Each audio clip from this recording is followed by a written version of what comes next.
ঢাকার 2 city corporation সহ দেশের 4 সিটি কর্পোরেশনে হাম রুবেলা টিকাদান শুরু হয়েছে আজ। পূর্বে হামের ডোজ নিলেও নতুন করে নেওয়া যাবে হামের টিকা। কর্মসূচির উদ্বোধন করে স্বাস্থ্যমন্ত্রী বলেন, শহরগুলোতে হামের প্রাদুর্ভাব বেশি হয় টিকা নিশ্চিতের মাধ্যমে কমে আসবে প্রাদুর্ভাব। স্বাস্থ্য অধিদপ্তর জানিয়েছে, সবশেষ 24 ঘন্টায় 10 শিশুর মৃত্যু হয়েছে। জুবায়ের প্রধানের রিপোর্ট। 23 মাস বয়সী ছোট্ট শিশু শাহারুজসানা।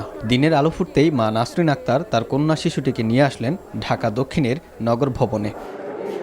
শিশুদের মাঝে ছড়ানো হামের প্রাদুর্ভাবে আতঙ্কিত মা কন্যা সানাকে নিয়ে অংশ নিলেন টিকাদান কর্মসূচিতে।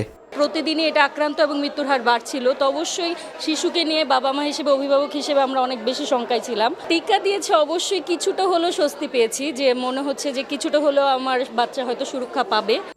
নাসরিন আক্তারের মতো অনেকেই সন্তানদের নিয়ে এসেছেন টিকা নিতে। হাম নিয়ে আতঙ্কিত থাকলেও টিকা নিয়ে স্বস্তি প্রকাশ করছেন অনেকে। এখন টিকা দিলাম, এখন মনে করি যে না, ওরা তো সেফটি আছে, সেফ আছে। এখন আরও সবাইকে বলবো যে সবাই জানি ভ্যাকসিনটা দিয়ে নেয়। আমার বাচ্চা যদিও ভ্যাকসিনেটেড, সম্পূর্ণটা কমপ্লিট করা, টোটালি যত ইপিএ শিডিউলের ভ্যাকসিন আছে এ পর্যন্ত কমপ্লিট করা, তারপরও আমরা এই ভ্যাকসিনটা দিচ্ছি।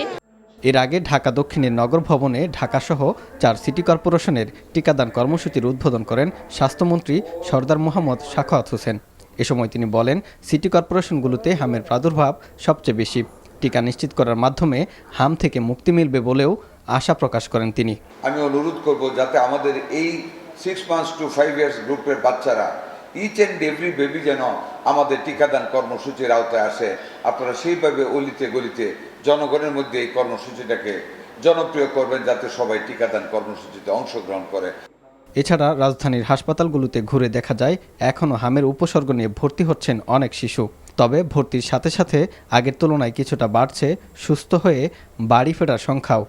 হাম প্রতিরোধে টিকাই সবচেয়ে কার্যকর উপায়, তাই 5 বছরের নিচে সকল শিশুদের টিকা নিশ্চিতের পরামর্শ চিকিৎসকদের। যাদের টিকা নেওয়া হয়নি 6 মাস থেকে 59 মাস বয়স পর্যন্ত বাচ্চাদেরকে টিকা নেওয়া, যারা এখনও মিস করেছে আগে টিকা, তারা তো অবশ্যই টিকা নেবেন।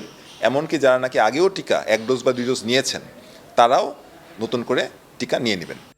এছাড়া ঢাকার বাইরে বরিশাল ও ময়মনসিংহ সিটি কর্পোরেশনেও শুরু হয়েছে হামের টিকাদান কার্যক্রম, যা চলবে 9 মে পর্যন্ত। জুবায়ের প্রধান, এনটিভি নিউজ, ঢাকা।